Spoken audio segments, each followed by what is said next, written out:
طيب بسم الله الرحمن الرحيم. السلام عليكم ورحمة الله وبركاته. This is my civil education assignment to make a videos about the questions that contained in my class. So the first question is, why young Muslim generation of Indonesia care about Pancasila and civic education? Because if we care about the Pancasila and civic education, we won't be silent and shut our mouth to injustice and violation of spirit of Pancasila.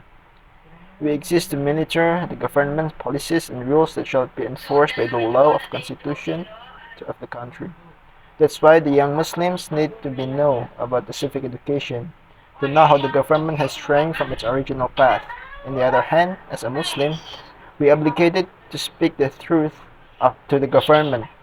And the hadith said from the Abu Dawud, the most important jihad is to speak the truth, to say good things in front of a tyrannical ruler. And the other hadith said, whoever among you sees evil, then prevent it and stop it with his hand. If you can afford it, then prevent it and stop it verbally. And if unable, then prevent it and stop with his heart. And this is the lowest fruit of the faith. This is from the Muslim riwayah. So as a Muslim youngsters, we need to know our parts of role to make our country better from time to time. And the second question is, Muhammadiyah sees Pancasila as a state of Darul Ahdi Wa Syahadah. What does it mean? The answer is, in the 47th Muktamar of Muhammadiyah in 2015 at Makassar, Muhammadiyah positioned Pancasila as a Darul Ahdi Wa Syahadah. Muhammadiyah contemporary ijtihad departs from the current situation in the body of the Indonesian nation, as well as an affirmation of Islamic and Indonesian identity. In language, Darul Ahdi Wa Syahadah means country of agreement and testimony. This means that Muhammadiyah is agree that Indonesia is the country of Pancasila. The Darul Ahdi means that Muhammadiyah is agree about the concept of Pancasila and accepts it by the agreement just before the Declaration of Independence. There's a lot of Muhammadiyah figures that train the making of the Pancasila. And Shahadah means is the direct involvement for the development of the country and to realize the realization of true Islamic society. For the third question is a study case. Katrin is not married, but she is already pregnant. She found out when she was 8 weeks pregnant. She is still a third semester student. Therefore, Katrin feels that she is not ready to give birth and become a mother. Moreover, Katrin is the eldest of the siblings who become the family's hope. In 1 more year, his ailing father will enter retirement, so her family, especially her mother, has to try harder to pay for her education. What do you think Katrin should do? Preserve or abort her very young womb?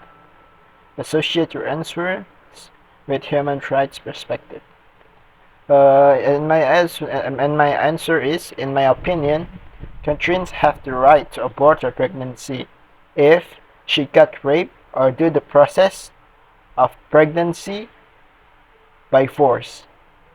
If this is the case, she can't do anything to the pregnancy because she forced to do it. She forced to get pregnant. But if she does the process on purpose with some man and got accident by it, it was the consequences that should anticipated from early. Even though in the tradition of Islamic literature, that is hadith, it's written that the soul is delivered after 20 weeks. The soul is delivered to the baby, to the fetus, after 12 weeks. It was the human right of the fetus or the baby, the unborn baby, to live. But considering to the condition of her family, she should ask the responsibility from the man to be responsible to her family if something bad happened after the confession. But if the man ran away from the responsibility, she needs to search for help from organizations that help such matters and can solve the problem to find solution. And the fourth question is, Do you think Indonesia has become the democratic state, and why? And my answer is Indonesia as a state had statement in the constitution, de jure about the democracy as national political system, but de facto doesn't show the same. Even though we have parliament and such things, the power really just circulates among some circle of the people. The oligarchy rules the state with reckless policy and become harmful to the majority of the people, especially the mustad'afin, or the weak people in the society. Even though the democracy is supposed to be from people, by people, and for people, the reality of Indonesian diplomacy is pitiful and sad. So the question number 5 is, please give one example of the negative effects of globalization. What can you do to protect the nation from the negative effects of globalization you've mentioned? Associate your answer with a national identity perspective.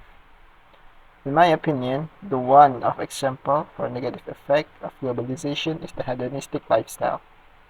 As we know, the Western world materialistic worldviews is already spread to the whole planet, and Indonesia is part of it.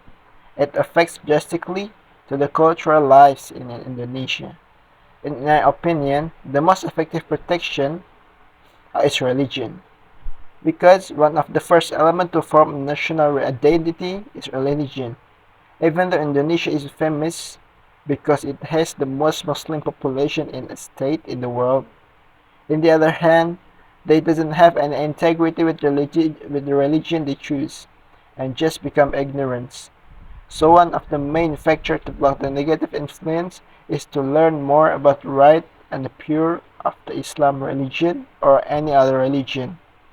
So it will be the protector of every kind and things that happen in every person, while also to introducing the first basic foundation or elements of national identity, that is religion. The sixth question is, what is your significant contribution to building civil society in your country? Give the details, and so on. So my answer is, I want to contribute in the education aspect of the nation. My concern to contribute in the ideal civil society is to teach about the pure religion of Islam. Because in Islam, everything is always explained clearly. Whatever factor like multiculturalism, reciprocity, and mutual respect and understanding. Because in the history of Islamic civilization, these issues was never been a trouble in society. All civilization in Islamic history always have a multicultural background in the daily of the society, and they become the most influencing civilization ever exist, such as Umayyad in the Andalus, the Abbasids in Baghdad, and Istanbul in Osman history. And the Al-Quran is said, "O people, indeed we have created you from a female and from a male and a female. Then we made you into nation and tribes so that you may know each other. Indeed, the most noble among you Indeed, the most noble among you in the sight of Allah is the most pious. Indeed, Allah is all-knowing, all-scrutinizing." The Islam has explained clearly about the concept, just like the multiculturalism, or even though we do have some concept like the kuffar, the munafiqin, but the Al-Quran and the Islam has rules about this kind of community, just like the kafir zimmi and kafir harbi and many other things and concepts that will always brings peace and an ideal kind of society. So the civil society will be much better than what ours today.